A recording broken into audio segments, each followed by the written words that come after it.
pandemic here in St. Kitts and Nevis. Of course, you know, the pandemic and the management of it has consumed so much of our lives. And of course, we have the National COVID-19 Task Force that has representation from almost every sector in the management of the COVID-19 pandemic. The Ministry of Health is also represented on that task force. Today, we are going to be looking at some aspects of the management of the COVID-19 pandemic, looking at case management, which has to do with COVID-19 case management, contact tracing, and the management of cases at the hospital. And I have in the studio with me, to my immediate right, Dr. Dwayne Archibald, who is responsible for the hospital management of COVID-19 cases. Dr. Archibald, welcome. Good day to all and welcome. Thank you. Additionally, I have Nurse Mary Keynes. And Nurse Mary Keynes is the head of the case managers. Each case is assigned a case manager, from what I understand, and Nurse Keynes heads that sector, that area. And then I have, welcome, Nurse Keynes. Thank you for having us. Then I have Mr. Joseph Markman, who is the leader of the contact tracing team. Mr. Markman, welcome. Thank you for having me. Right. I began by saying that the COVID-19 management, the management of the COVID-19 has consumed a lot of time. It has consumed a lot of energy and, of course, resources. And this is not just in St. Kitts and Nevis, but this is globally. All over the world, countries and governments have had to be invested significantly in the management of this health crisis. The management of cases, COVID-19 cases, here in the Federation, Nurse Keynes, falls under your leadership.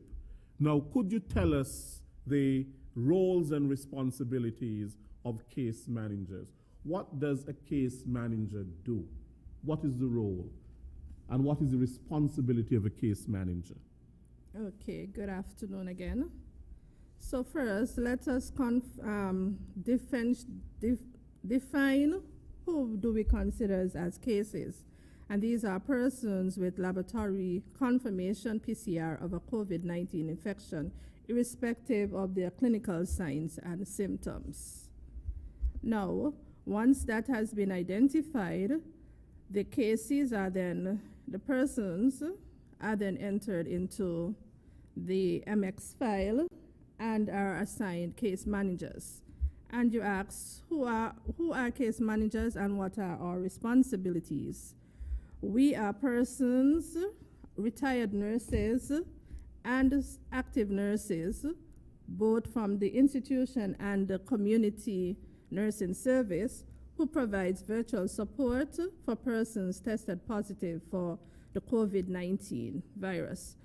We provide that support via virtually through the telephone call or WhatsApp.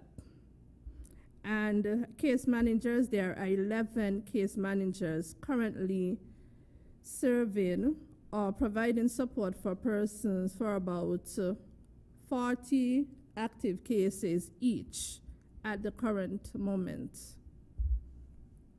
Our responsibilities are to provide specialized guidance and advice on COVID case and contact management for individuals and cases and outbreak management for exposure.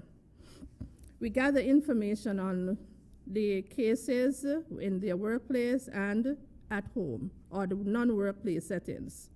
We identify their needs to resolve any issues they might be experiencing at the moment, provide information and arrange for support for these individuals. And this is done virtually, as I indicated. We notify, the cases are notified of their status, right? And then we then in turn do a complete health assessment and identify persons' contacts and provide appropriate counseling to these cases, their contacts, and the possible exposures. So we gather the demographics, persons' questions.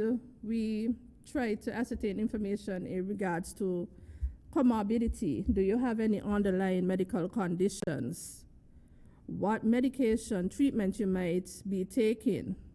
We ask about their status when it comes to their medication, the amount of medication do they have, because the isolation period, during the isolation period, they are not permitted to leave their homes, and their family members might be quarantined also. So we have to ensure that they have an adequate amount of, adequate supply of medication for those 14 days.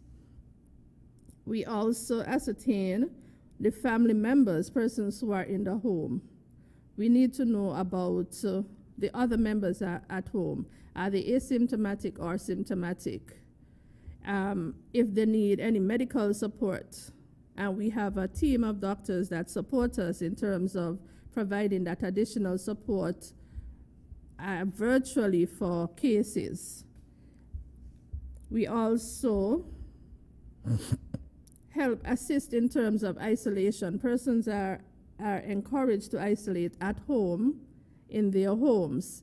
But if the home situation, the living situation is not conducive for isolation, the recommendation is made for isolating at a facility. So we'll make the necessary arrangements for that persons to be transferred to an appropriate facility, where we continue our monitoring, and our monitoring takes place on a daily basis, where we get in contact with these cases. We find out how they are progressing, if their condition has worsened, and if they need that additional medical support. Mm-hmm. Okay, Nurse Keynes, thank you. Now you mentioned in terms of the cases. Now, is the COVID-19 information kept in a database? Do you have a database where you keep all of that information?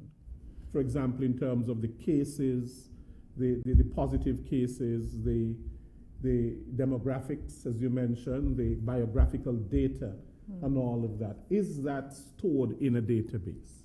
Yes, it is. Mm-hmm. Okay. So the reason I ask that is because if it's in a database, the information is readily accessible through that database. And of course, through that database as well, you can gather information in terms of, for example, what age range is coming down with the virus. Yes. Areas that are more infected, geographical areas, and things like that. Yes. Right. Now, Mr. Markman, every infected case of COVID-19 has had contact. Correct. With someone. And could you explain what happens when it comes to contact tracing? What is it? Okay. And how do you trace? Okay. So let me start first by defining what is contact tracing. Now, contact tracing is a process where we identify, assess, and manage persons who have been exposed to a disease to prevent onward transmission. Now, you realize that I've said disease. I did not say COVID-19 alone, because contact tracing has been around for a very long time. And it's something that the Ministry of Health, Environmental Health Officers, we have been doing since before COVID-19. Now, if we get specifically into COVID-19 and we ask, a lot of persons ask, why do we need contact tracers? Why are contact tracers there? If we get specifically into COVID-19, it's simple. Contact tracers, as long as they're systematically applied, now the contact tracing will break the chains of transmission of COVID-19 and it is it's an essential tool for public health, for controlling the COVID-19 virus. So this is why it is needed. If you go through the process by which we do contact tracing, I can start where contact tracers will get the information. That information is sent by me as the head of the contact tracing division. I would send that information to contact tracers, assign the specific cases to contact tracers. They would start by contacting this case, letting them know, you have tested positive, and they would start and engage that case in a conversation. Now, the reason for engaging that case in a conversation is because we need to ascertain the contacts, and we need to ascertain who are true contacts, because not everyone that may have stopped by for 5 minutes is a contact of a positive case. I could use Nurse Keynes as an example. Nurse Keynes could have been a positive case, but I stopped by, just picked up something from her. That does not necessarily mean that Nurse Keynes is a contact. So they have to ascertain what a true contact is. And a true contact is considered as someone who has been in contact with a positive case for more than 15 minutes. And this has to be substantial contact, which means not wearing masks, not physical distancing, not hand sanitizing and things like that. So you have to ascertain that information before we can move forward. After contact tracers would have had that conversation, and they say, okay, John Doe, Tom Jones, you seem like you are a true contact of this person. Then they would call them, give them the information that they need to give them. Bear in mind that contact tracers do not share the name of the positive case. This is something that persons may have been misled and think that the information is not confidential, but this information is 100% confidential. Contact tracers do not share the name of the positive case. So they call, they'll let you know that you were contact of a case, and then we'll start giving you instructions, or we start asking you questions, engaging you in a conversation as well. So, because we have to verify two things. First, your vaccination status, because that is going to tell us how long you're going to be in quarantine and if you're going to be in quarantine. So, for a vaccinated person who is a contact of a case, now, if you're not living in the house with a positive case, a vaccinated person, essentially under the new regulations, does not have to quarantine. They are given the freedom to move around, but they have to stringently abide by the COVID-19 protocols, which means make sure that they're wearing their masks, make sure that they're sanitizing, make sure that they're adhering to physical distancing, as well as not going out where it's not needed. So if you know you don't have to go to this place, you'll cut back on the places that you go, the persons that you see, just in the event that at the end, when we do your 7-day test, which that's when you're tested, on day 7, you come back positive, at least we can know the footprint. And then there's a reason for that I'll let Dr. Archibald explain a little later on, why fully vaccinated persons are allowed to move around after being, identified as a contact of a case. Now, let's move on to an unvaccinated person. Now, an unvaccinated contact not living in a house with a positive case is quarantined for 14 days. They're quarantined for 14 days and they're tested on day 14, which means there's no longer an initial test. There's a test on day 14. The only way that there's a test done before day 14 is if that case, or if that contact, starts developing symptoms. I'll also let Dr. Archibald speak to that when we get to that area. Moving on, you're tested on day 14, depending on your test, if it's negative or positive, then we'll move forward to let you know if you have been released to reintegrate into society, or if you would have to be quarantined for a further period if it's positive. Moving on to, just moving down on the line and moving on to persons, because this has created a little bit of a buzz in terms of persons trying to clarify, but persons who are living in houses with positive cases, who are fully vaccinated. Now, you have to listen to this carefully. If you are living in a house with a positive case and you're fully vaccinated, you are allowed to move around, but there are stipulations. That case has to be isolated properly in that house, in that dwelling, which means that case have to have his or her own room, his or her own bathroom, and the shared spaces that they use have to be cleaned with sanitizer, so they have to be sanitized. Physical distancing has to be maintained, as well as wearing masks and doing all of the COVID-19 protocols that you're accustomed to doing, but you're going to have to do them at home. Now, you may ask, how do we know, or how could we be sure that these persons are doing what they are supposed to do?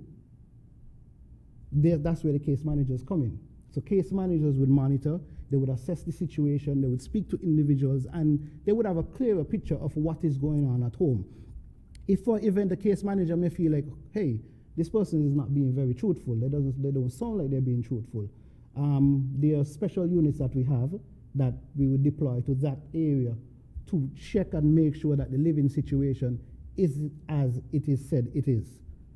So that's how it comes when it comes to, so I hope I've cleared that up when it comes to a vaccinated person living in the house with a positive case.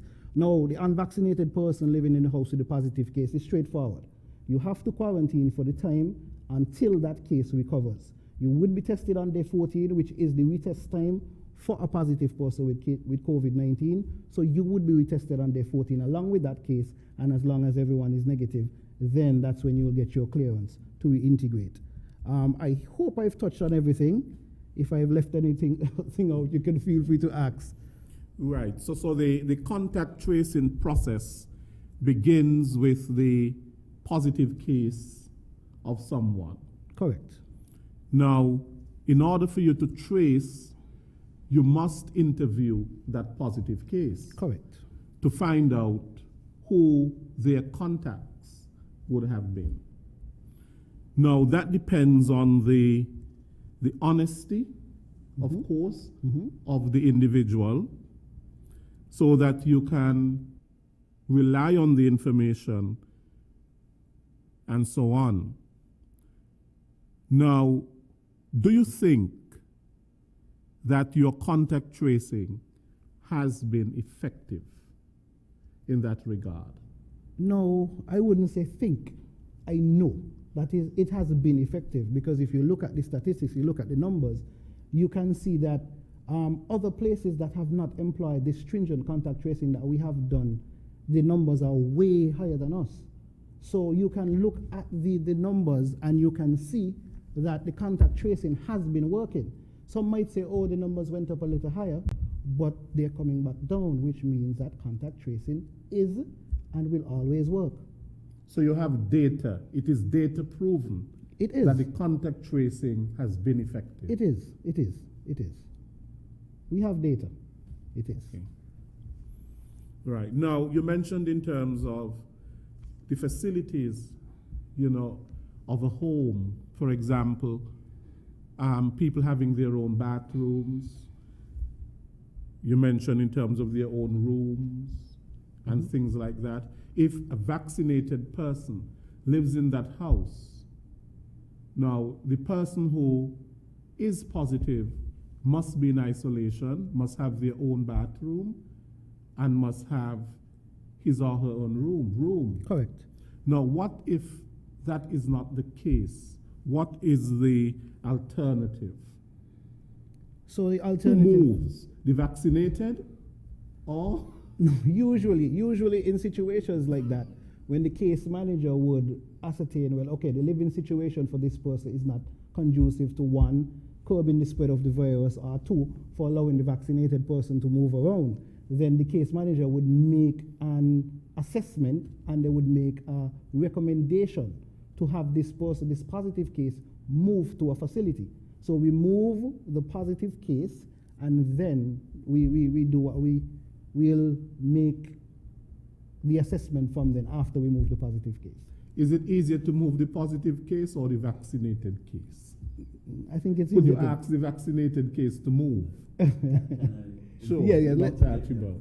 Okay, so these cases we deal with on a case-by-case basis. And of course, we're not following any hard and stringent rules.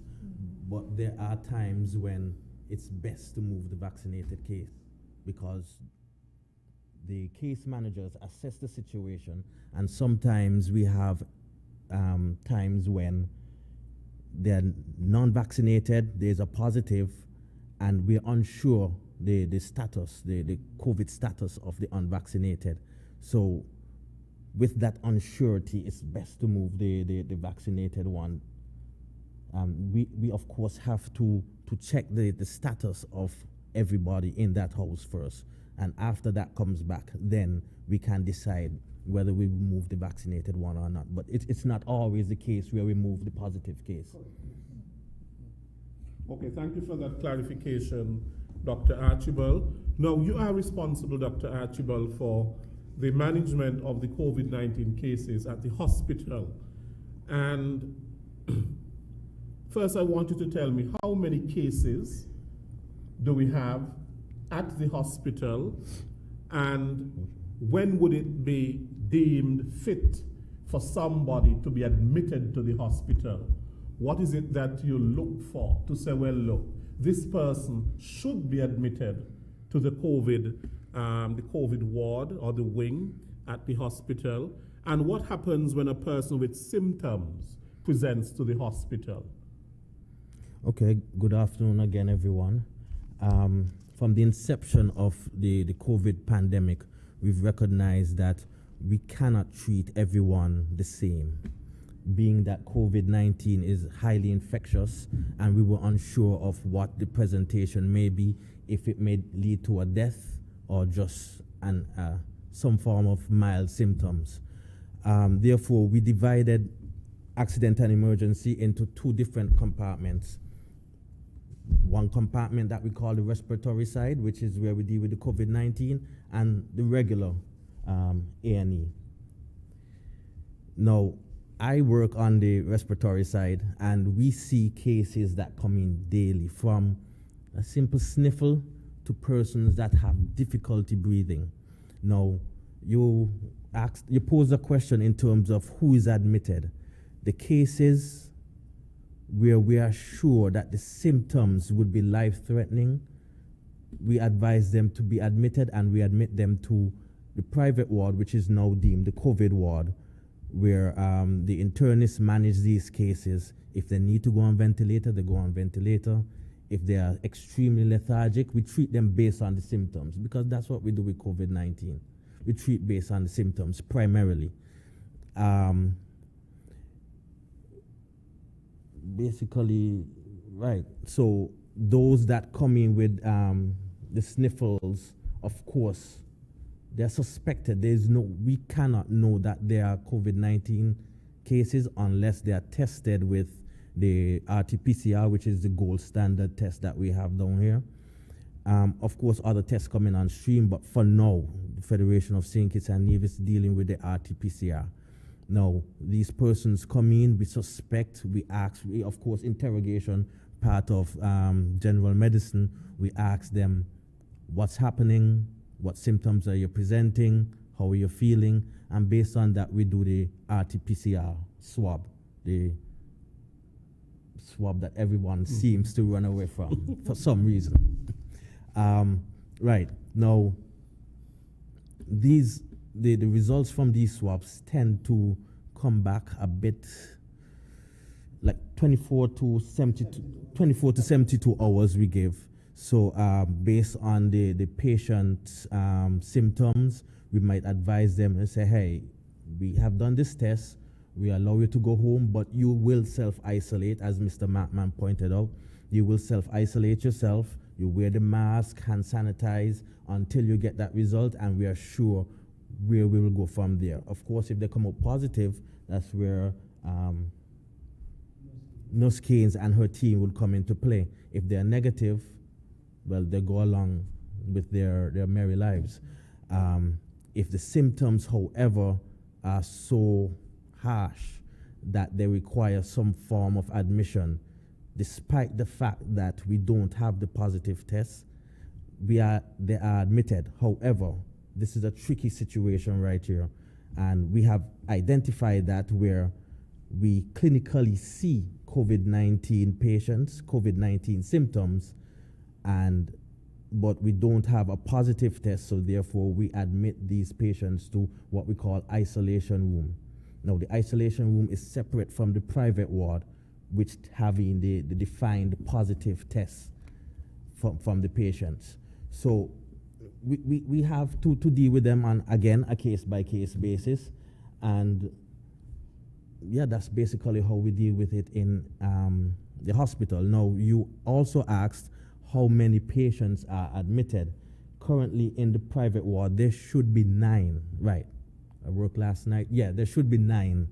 In the emergency room, we had 1 patient, and I'm sure that patient was doing very well and would be released, but currently right now, 9 patients on the private ward.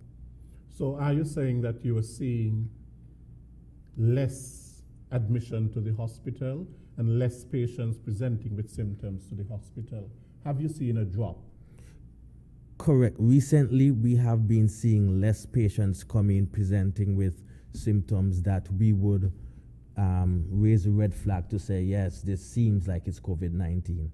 We have been seeing less patients actually walk in to be tested.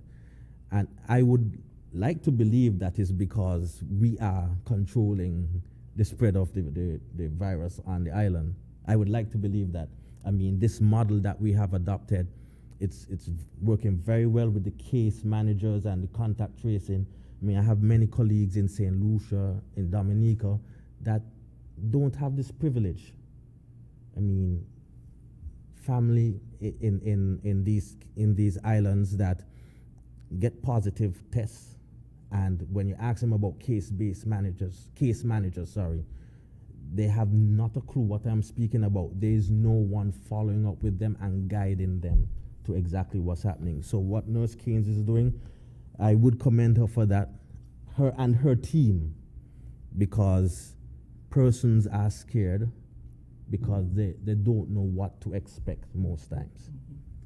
Dr. Archibald, you mentioned that you are seeing a drop in the number of persons presenting with symptoms at the hospital.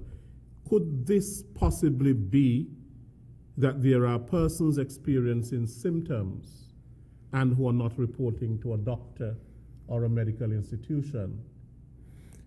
I would not, statistically, I will not rule that out. There will be persons that are afraid to go for the test, that say, hey, this just seemed like a common flu. In fact, before I entered in here, I got a phone call, someone asking me to define the difference between the common flu and COVID-19. That's because they think based on the symptoms, they can say, hey, I don't need to come up for a COVID-19 test. But that's why we are here right now. We are here to assure the citizens of the Federation that, hey, we have a model out, the case manager model, that will actually help you if you are sick, and we will help you to get better, and we will help stop the spread of the pandemic, basically. I'm happy that you mentioned that, because there are many people who believe that COVID-19 is just a flu. And in fact, a lot of them say it. So what is the difference between COVID-19 and the flu, since it is not the flu? Okay, so both COVID-19 and the flu or the influenza are viruses. And unfortunately, they do present with the same symptoms. However, what has been seen based on scientific research is that COVID-19 predispose the patients to have the formation of blood clots, many of them predominantly in the lungs, causing respiratory distress, or that is difficulty breathing. So most of our patients that are actually admitted to the ward cannot breathe properly. Unfortunately, some of them require a ventilator to assist with the breathing. Influenza, the flu or the influenza virus, really pushes a patient or a case to that state. So we can say that COVID-19 is a tad bit more dangerous than the flu, than the common flu, and we should be concerned about it. Okay. Now, you mentioned also that people who present to the hospital with symptoms, to verify if they have COVID-19, a test must be done. Correct. A COVID-19 test, or what you call it, an RT-PCR test. Correct. must be done. Now, I live in Keon, and I have symptoms of COVID-19. Do I jump on a passenger bus, take one that will bring me into Bastille, and then take another one up to the hospital to get tested? What are the dangers there? No, I'm glad that you asked that question, because situations has arisen from those kind of situations, and it can cause to the pandemic becoming much worse than it is. Again, in the inception, there was the 311 system put out where persons with questions on COVID-19, that is the symptoms, how to manage it, what to do, they just call 311. The 311 operators would then advise you to exactly what to do. Now, in a case like yours, if you're presenting with symptoms, you call 311, the 311 operator would then advise. If not, they have access to two clinicians, myself and Dr. Sebastian, who then would advise, being one clinicians and two working in the emergency room, the respiratory side. There is what we label a COVID ambulance.